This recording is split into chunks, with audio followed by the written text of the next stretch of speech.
Sorry that it's been a while that we haven't uploaded any video. So life is definitely quite been busy and crazy.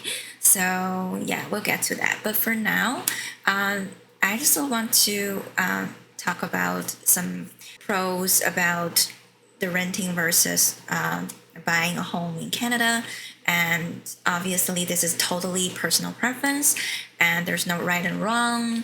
It's totally dependent on where your location at, where your lifestyle is, your work at, and your school at. So it's really up to you. Again, just take my video and what I'm saying here is just totally a reference for you, but not advice. Because of course, down the road, you're the one to make decision whether you need to rent a place or you need to buy a place. If this is your first home, that means even more special. So you definitely want to do more research on that. So let's get to it. Let's say the pros for owning a home. So for my personal experience, there's a lot of pros for owning a home. First of all, you got 100% ownership and control for buying a home.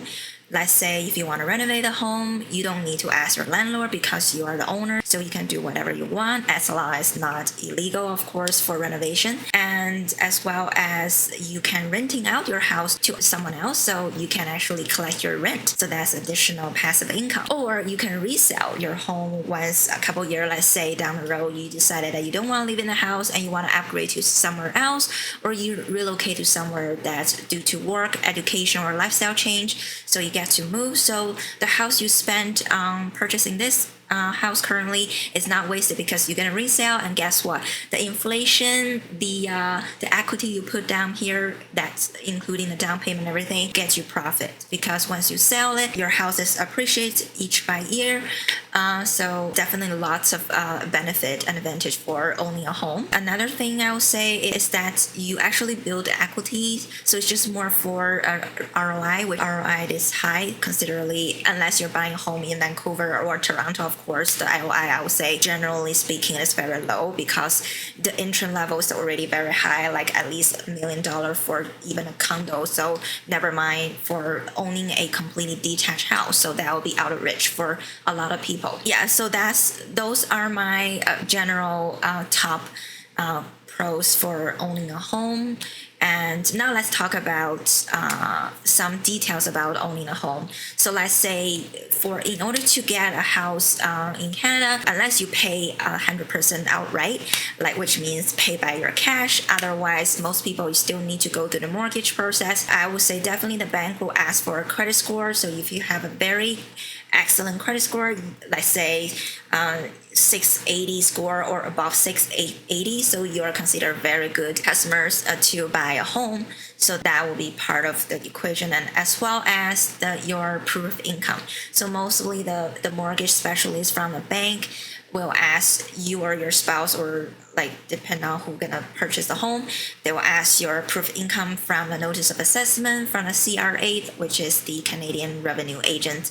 And so then they will match both of your income if you purchase the house for both of you, or if you purchase the first home by yourself, then it's a little bit higher risk for the bank to take. So they probably will take more through you to see, but there's still a lot of opportunities and chance for you to get a home if you just purchase a house by yourself, as well as all the closing fees. Let's say you have to pay for the lawyer to get closing the deal for purchasing a home.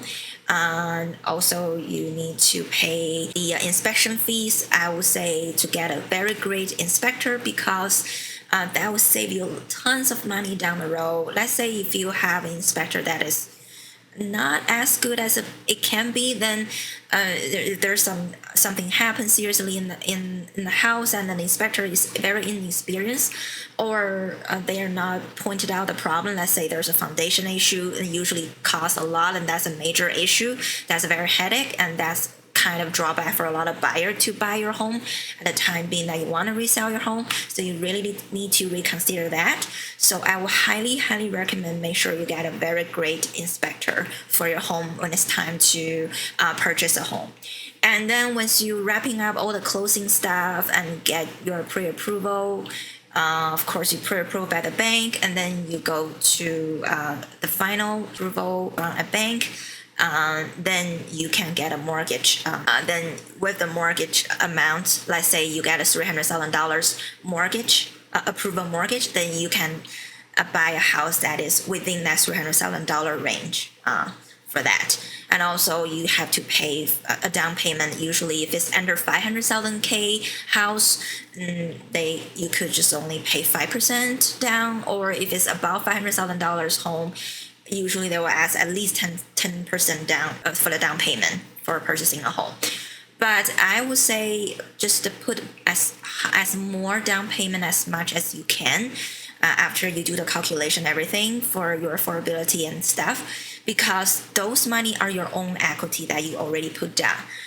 Think about like this: like if you have a 5% down, that 95%, the rest is actually a mortgage loan completely by bank. So basically, bank is your majority a creditor, like your majority boss, right?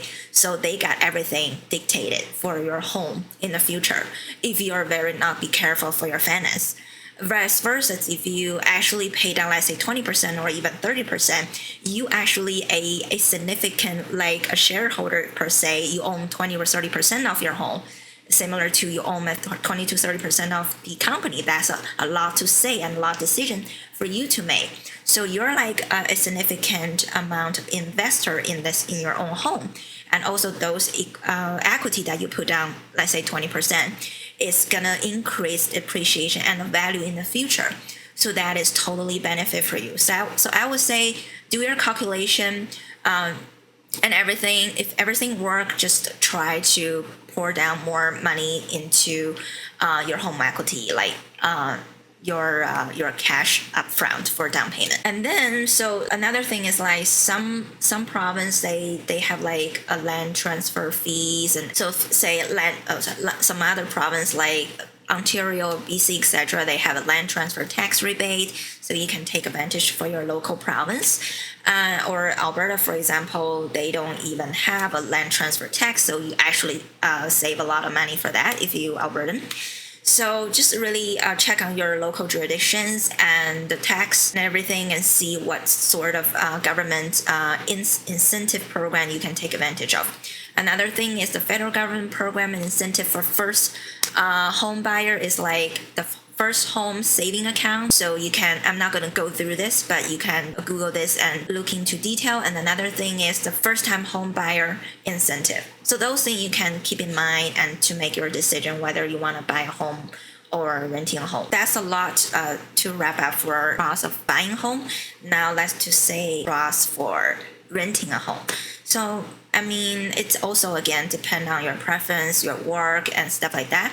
So generally speaking, if you want a flexibility for your lifestyle, if you're a student, just start up your new life, or just entering into a workforce, you don't have a lot of cash up front to save up, you can to pay down 5% of the down payment, or you don't have a long history of credit score to build up yet.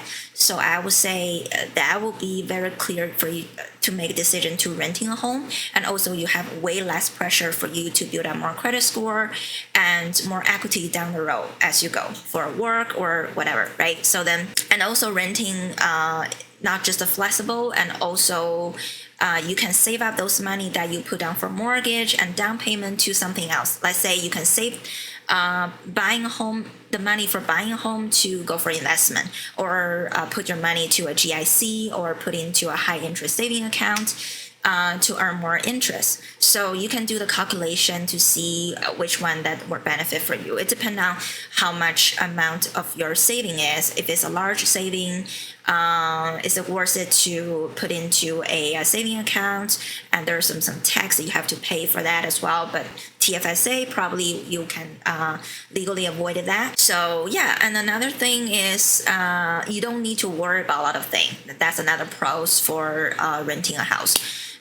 You're still able to save up money because you don't pour a big cash up front for the down payment or renovation or paying those closing costs for buying a home. A lot of headache. You can save up so much time and money.